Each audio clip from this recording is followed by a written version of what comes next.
States in 2020.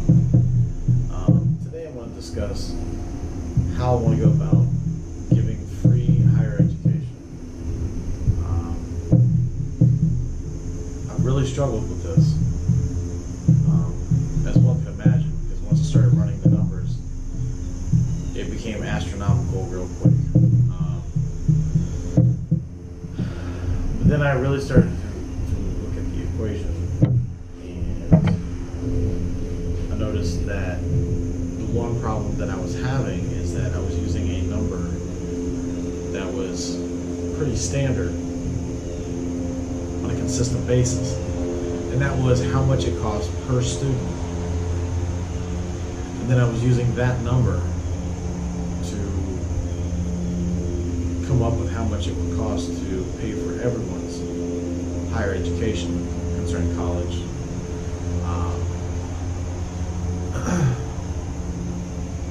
That is an inaccurate portrait of how to do that. What we need to do is we need to look at how much it would cost for base expenses like electric, building upkeep, materials, all your base expenses that a university needs, even payroll,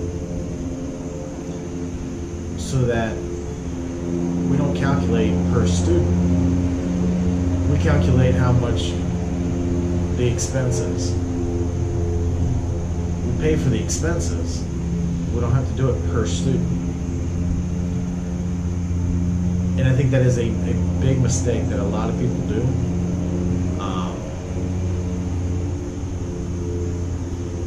In a relation, so that people who don't directly understand that, it's like in your own home. If you and your significant other are thinking about having a child, and you come up with the fact that it costs you guys roughly $20,000 for each of you to exist in your home. You got to make $40,000 a year for you both to maintain your bills. And then you want to bring the child on, you immediately go, okay, well, we need to magically come up with another $20,000 a year. No. I mean, kids are expensive, don't get me wrong. And your life, as you know, is pretty much over.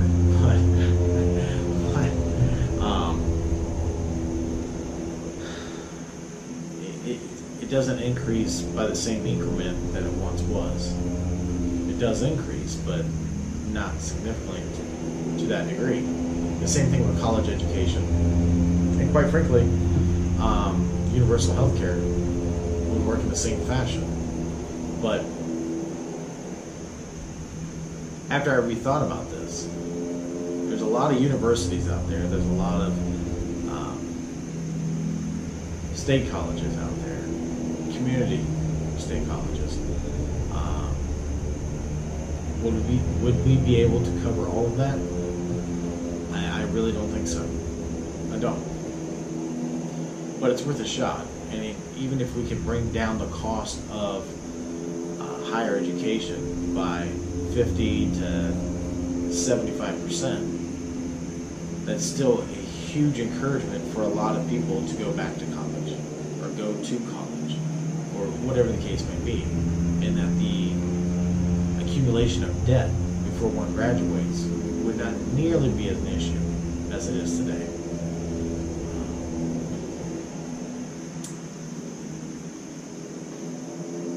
Yeah, I mean, that's pretty much all I have when it comes to that. And like I said, I do believe that universal health care will work in the same fashion. Finding out how much the base expenses are for hospitals, healthcare clinics, and start with those numbers as opposed to going with what it costs per patient, and making things happen in that fashion.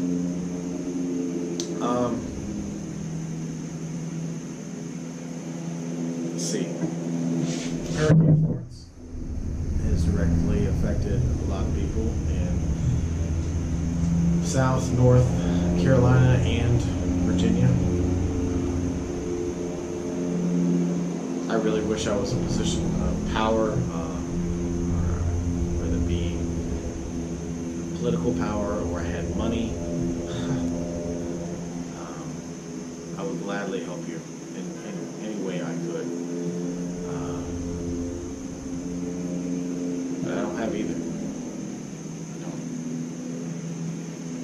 So the only thing I can offer you is my thoughts.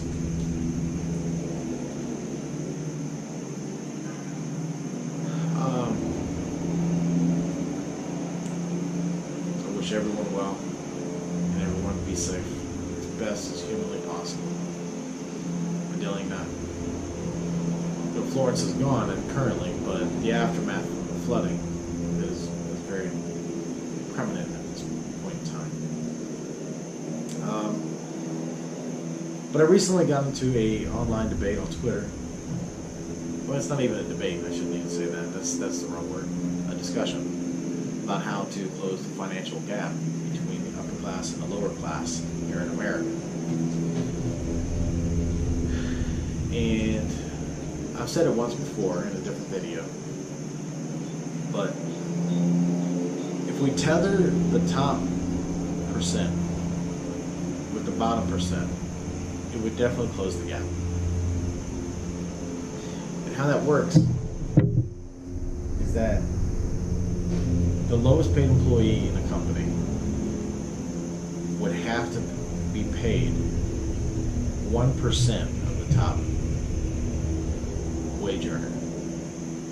Now, wage earner is all inclusive, so it doesn't matter if they get paid per hour or by the year. That doesn't matter. Whoever makes the most money, at least 1% of that would go to the bottom paid employee. Now, that does not affect low to mid-range businesses, not at all. You know, you pay yourself $1 million a year, you have to pay the lowest paid employees $10,000 a year. That's not, with minimum wage the way it is now, on the federal level, it's easy. It's definitely not ideal. But it would definitely affect major conglomerate businesses. Businesses that pay their CEOs or CFOs, whatever, 5, 10, 20 million a year, even 5 million a year, 5 million. You would require, as a business, to pay your lowest paid employees $50,000 a year to start. I mean, that's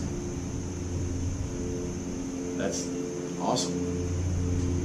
You know, you have businesses like Chase Bank, Walmart, paying their lowest, bank tellers,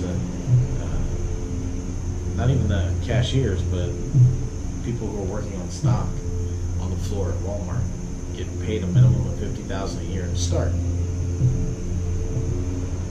Why not? Would that not close the gap? Would that not put more money in more people's hands? Would that not create a middle class? A class that's long gone? It would bring middle class back.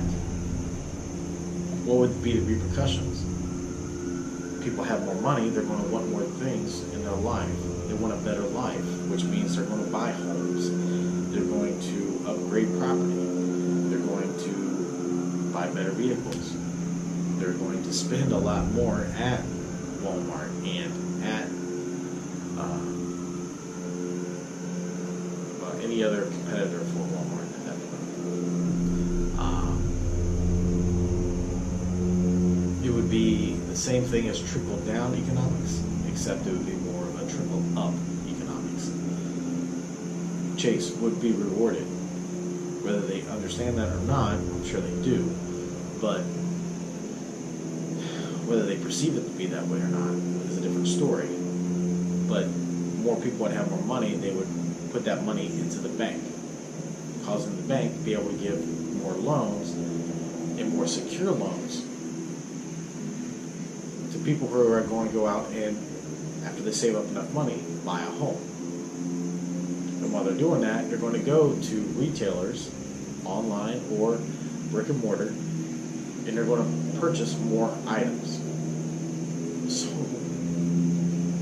it just makes more sense to do a trickle-up economic system than a trickle-down.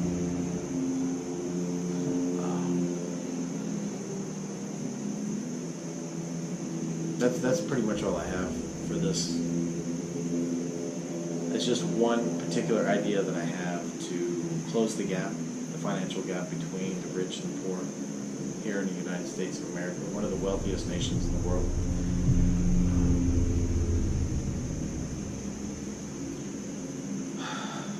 Yeah, that's pretty much all I have.